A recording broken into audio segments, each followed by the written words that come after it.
এই রুমে এমন অনেক মানুষ আছেন যারা আগামী রমজানে হয়তো বেঁচে থাকবেন না। সেটা আপনিও হতে পারেন, আমিও হতে পারি। এটাই হয়তো আমাদের শেষ সুযোগ।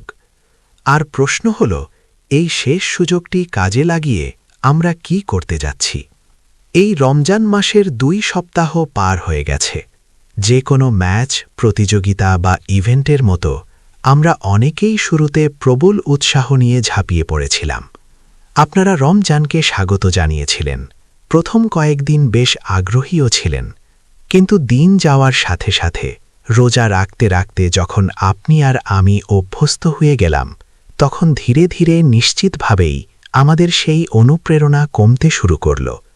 প্রথম দিকের সেই উদ্যম আমরা হারিয়ে ফেললাম, আর মাসের ঠিক মাঝামাঝি এসে আমরা এমন এক পর্যায়ে পৌঁছেছি যেখানে আমাদের শক্তি আর মোটিভেশন দুটোই তলানিতে এসে ঠেকেছে। এমনকি আমাদের মধ্যে কেউ কেউ তো মূল লক্ষ্যটাই ভুলে গেছি, এই মাসে আমরা আসলে কি অর্জন করতে চাইছি। আমাদের কেউ কেউ শুধু কোনো মতে শেষ কয়েকটা দিন পার করার চেষ্টা করছি, অথচ শেষ 10 দিন এবং লাইলাতুল কদর খোঁজার রাতগুলো ঘনিয়ে আসছে। আমাদের এই মানসিকতা পুরোপুরি পাল্টাতে হবে। আমাদের নতুন করে জেগে উঠতে হবে, নিজেদের শক্তিকে পুনরুজ্জীবিত করে প্রস্তুত হতে হবে, কারণ সামনে এমন এক রাগ আসছে যা পুরো জীবনের সমান। মাসের মাঝামাঝি এসে আমাদের অনেকেই একরকম ঘুমন্ত অবস্থায় শেষ 10 রাতে প্রবেশ করতে যাচ্ছি, অথচ আমাদের মাঝেই এমন কিছু মানুষ আছেন যারা দৌড়াচ্ছেন, প্রতিযোগিতা করছেন, নিজেদের সেরাটা দিচ্ছেন, কারণ তারা জানেন এই রাতগুলোর মূল্য কতটা। শেষ 10 রাতে প্রবেশ করার সময় আপনার স্মরণ করা উচিত আমাদের নবী মুহাম্মদ সাল্লাল্লাহু আলাইহি ওয়াসাল্লাম কিভাবে এই শেষ 10 রাতের জন্য প্রস্তুতি নিতেন। তার স্ত্রী আয়েশা রাদিয়াল্লাহু আনহা আমাদের জানান, ইদা আকবালাল আশরু, যখন শেষ 10 রাত ঘনিয়ে আসত, সাদ্দা মেজারাহু, তিনি তার কোমর শক্ত করে বাঁধতেন।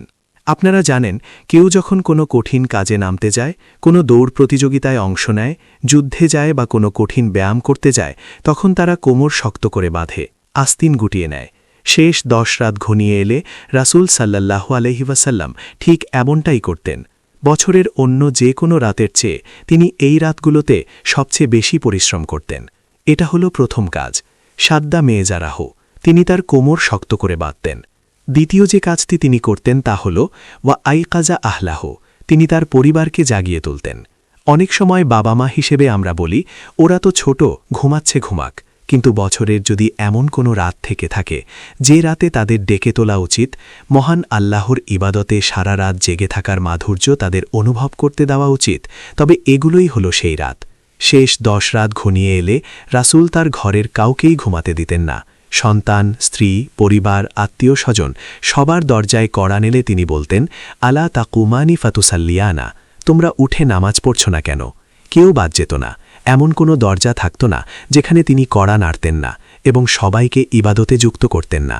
আর এটা বিশেষ করে পরিবারের কর্তাদের অর্থাৎ বাবা মায়েদের একটি বড় দায়িত্ব, কারণ আল্লাহ সুবহানাহু ওয়া তাআলা আমাদের 8, 9 বা 11 বছর বয়সী সন্তানদের জিজ্ঞেস করবেন না, তোমরা রাতে উঠে নামাজ পড়নি কেন? বরং তিনি আমাদের অর্থাৎ তাদের দায়িত্বশীলদের জিজ্ঞেস করবেন, আমরা কেন তাদের জোর দিয়ে জাগাইনি। আমাদের অনেকের কাছেই এর এক লজ্জাজনক উত্তর আছে, আমরা তো নিজেরাই উঠি না, তো সন্তানদের জাগানোর প্রশ্ন আসে কোথা থেকে? শেষ 10 রাতের দিকে এগিয়ে আসার সময় আমাদের অনেকেই হতাশায় ভুগি, লজ্জিত বোধ করি। আমরা ভাবি, কি লাভ আর, আমি তো 2 সপ্তাহ নষ্ট করে ফেলেছি, 2 সপ্তাহ তো বাদই দিলাম, আমি হয়তো আমার পুরো জীবনটাই নষ্ট করে ফেলেছি, আমি নিজেকে কিভাবে বাঁচাবো? রমজানের শেষ কয়েক রাতে কষ্ট করে কি লাভ? সেই সব মানুষদের জন্য আল্লাহ সুবহানাহু ওয়া তাআলার একটি বিশেষ বার্তা রয়েছে। আল্লাহ কোরআনে বলেছেন, কুল ইয়া ইবাদিয়াল্লাযীনা আসরাফু আলা আনফুসিহিম, হে মুহাম্মদ, আমার সেই বান্দাদের বলে দিন যারা নিজেদের প্রতি অবিচার করতে করতে সীমা ছাড়িয়ে গেছে, যারা আশা হারিয়ে ফেলেছে, যারা হতাশ হয়ে পড়েছে, যারা মনে করছে তাদের আর শুধরানোর উপায় নেই, যাদের আধ্যাত্মিক ইঞ্জিন বিকল হয়ে গেছে। লা তাকনাতু মিন রাহমাতিল্লাহ, তাদের বলুন আল্লাহর রহমত থেকে কখনো নিরাশ না হতে। ইন্নাল্লাহা ইয়াগফিরুদ দুনুবা জামিআ, আল্লাহ সমস্ত গুনাহ ক্ষমা করে দেন। ইন্নাহু হুয়াল গফুরুর রাহিম, নিশ্চয়ই তিনি পরম ক্ষমাশীল। ক্ষমাশীল এবং পরম দয়ালু। আমরা অনেকেই যখন শক্তিহীন ও আশাহীন অবস্থায় এই শেষ 10 রাতে প্রবেশ করি, তখন আমাদের এই বার্তাটি মনে রাখা প্রয়োজন। আল্লাহর কাছে আমাদের আমলনামা বা ক্রিমিনাল রেকর্ড যেমনই হোক না কেন, শুধু এক মুহূর্তের আন্তরিক তওবা সবকিছু মুছে একেবারে পরিষ্কার করে দিতে পারে। আমরা একেবারে নতুন করে শুরু করতে পারি। এটাই হলো শেষ 10 রাতের মূল চেতনা। যেমন নবী সাল্লাল্লাহু আলাইহি ওয়াসাল্লামকে তার স্ত্রী আয়েশা রাদিয়াল্লাহু আনহা জিজ্ঞেস করেছিলেন, আমি যদি লাইলাতুল কদর পেয়ে যাই, আমরা জানি না সেটা কোন রাত, খুব সম্ভবত বিজোড় রাতগুলোর কোনো একটি, কিন্তু নির্দিষ্ট করে জানি না। তবে আমার কি বলা উচিত? বিষয়টা অনেকটা এমন, যদি আমি কোনোদিন রাজা, রানী বা প্রধানমন্ত্রীর সামনে গিয়ে দাঁড়াই, তখন আমি হয়তো ভাষা হারিয়ে ফেলব। আমাকে একটা স্ক্রিপ্ট দিন, আমি কি বলবো? ঠিক সেই মুহূর্তে রাসূল সাল্লাল্লাহু আলাইহি ওয়াসাল্লাম তাকে বললেন, যদি তুমি সেই রাত অর্থাৎ লাইলাতুল কদর পেয়ে যাও, তবে তোমার বলা উচিত, আল্লাহুম্মা ইন্নাকা আফুউন, হে আল্লাহ, আপনিই একমাত্র সত্তা যিনি আমার সব গুনাহ মুছে দিতে পারেন। তুহিব্বুল আফওয়া, এবং আপনি ক্ষমা করতে ভালোবাসেন। ফারফু আন্নি, দয়া করে আমার সমস্ত গুনাহ ক্ষমা করে দিন, মুছে পরিষ্কার করে দিন। উচ্চাকাঙ্ক্ষী হন। আমরা যখন শেষ 10 রাতে প্রবেশ করছি, তখন আমরা এমন কারো কাছে কিছু চাইছি না যার মূলধন সীমিত, যার ব্যাংক অ্যাকাউন্ট ছোট বা যার রিজার্ভ কম। আমরা এমন কারো কাছে চাইছি না যিনি জীবনযাত্রার ব্যয়বৃদ্ধির সংকটে ভুগছেন। আমরা সেই মহান সত্তার কাছে চাইছি যিনি গোটা আসমান ও জমিনের মালিক। চাওয়ার বেলায় আমরা এত বিনয়ী হব কেন?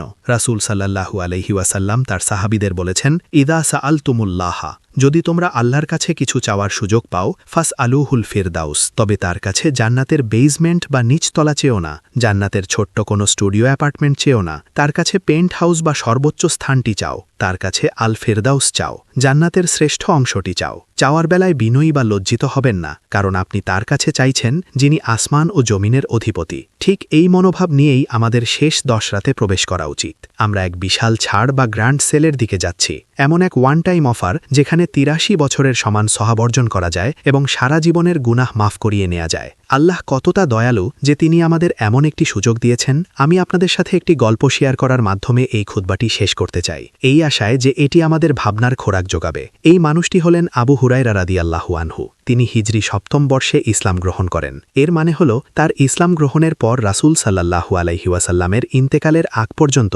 তিনি নবীজির সান্নিধ্য পেয়েছেন মাত্র 3 থেকে 4 বছর। মাত্র 3 থেকে 4 বছর। এক মুহূর্তের জন্য ভাবুন তো তিনি কত কিছু মিস করেছেন। তিনি বদরের যুদ্ধ, উহুদের যুদ্ধ, খন্দকের যুদ্ধ, বড় বড় সব যুদ্ধ আর ঐতিহাসিক মুহূর্তগুলো মিস করেছেন। তিনি রাসূল সাল্লাল্লাহু আলাইহি ওয়াসাল্লামের সান্নিধ্য মিস করেছেন বহু বছর। টানা 17 বছর তিনি রাসূল সাল্লাল্লাহু আলাইহি ওয়াসাল্লামের সাথে একটা মুহূর্তও কাটানোর সুযোগ পাননি। আর তিনি আসলেন একেবারে রাসূলের জীবনের শেষ প্রান্তে, শেষ মুহূর্তে। জীবনের শেষ 3 বছরে এসে তিনি ইসলাম গ্রহণ করলেন। যে কেউ ভাবতে পারে এই 3 বছরে লোকটা আর কি বা করতে পারবে, সে নবীর কাছ থেকে কি শিখবে, কি অর্জন করবে। কিন্তু এরপর তিনি যা করলেন তা আমাদের সবাইকে অবাক করে দেয়। তিনি হয়ে উঠলেন পৃথিবীর ইতিহাসের সবচেয়ে বড় হাদিস বর্ণনাকারী। রাসূল সাল্লাল্লাহু আলাইহি ওয়াসাল্লামের সান্নিধ্যে মাত্র 3 থেকে 4 বছর থেকে তিনি প্রায় 12,000 হাদিস বর্ণনা করেছেন। এটা অনেকটা এমন, আপনি একটা ফুটবল ম্যাচ দেখছেন, আর শেষ 5 মিনিটে একজন বদলি খেলোয়াড় মাঠে নেমেই দলের সব গোল করে ফেলল, কিংবা ক্রিকেট ম্যাচের শেষ ওভার যেখানে সবচেয়ে বেশি রান উঠে যায়। এমন কিছু কেবল সেই মানুষটিই করতে পারে যে সময়ের মূল্য বোঝে। তিনি নিজের মনে ভেবেছিলেন, আমার হাতে মাত্র 3 বছর আছে, জীবনের এতগুলো বছর আমি অবিশ্বাসী হিসেবে কাটিয়েছি। এই 3 বছরে এটাই ছিল তার শপথ, তার মিশন। আমি 1 মিনিটের জন্যও মুহাম্মদ সাল্লাল্লাহু আলাইহি ওয়াসাল্লামের কাছ থেকে আলাদা হব না। তিনি যা বলেন তার প্রতিটি নড়াচড়া আমি মুখস্থ করে রাখব। বিষয়টা এমন পর্যায়ে পৌঁছেছিল যে আবু হুরায়রা রাদিয়াল্লাহু আনহু রাসূলের নীরব থাকার মুহূর্তগুলোও খেয়াল করতেন এবং জিজ্ঞেস করতেন যে তিনি কেন ওই 1 মুহূর্তের জন্য চুপ ছিলেন। একদিন তিনি রাসূল সাল্লাল্লাহু আলাইহি ওয়াসাল্লামকে জিজ্ঞেস করলেন, আরা আইতা সুকুতাকা বাইনা তাকবীরি ওয়াল ফাতিহাতি মা তাকুল? আল্লাহু আকবার বলা এবং সূরা ফাতিহা পড়ার মাঝখানে 1 মুহূর্তের জন্য আমি আপনাকে নীরব থাকতে দেখেছি, তখন আপনি কি বলেন? তার কৌতূহলটা একবার খেয়াল করুন, তার বুদ্ধিমত্তা দেখুন। রাসূল সাল্লাল্লাহু আলাইহি ওয়াসাল্লামের সাথে কাটানো প্রতিটি সেকেন্ড সংরক্ষণ করতে তিনি কতটা মরিয়া ছিলেন সেটা একবার ভেবে দেখুন। আমাদের অনেকেরই পুরো জীবন কেটে গেছে পাপের মধ্যে, অপচয়ের মধ্যে। আমরা কখনোই সত্যিই খুঁজে বের করতে পারিনি আমাদের জীবনের উদ্দেশ্য কি এবং আল্লাহ কেন আমাদের সৃষ্টি করেছেন। আমাদের অনেকেই রমজানের সময়গুলো নষ্ট করেছি সিরিয়াল দেখে, টিভি দেখে, অলসতা করে, আর সময় খুন করে।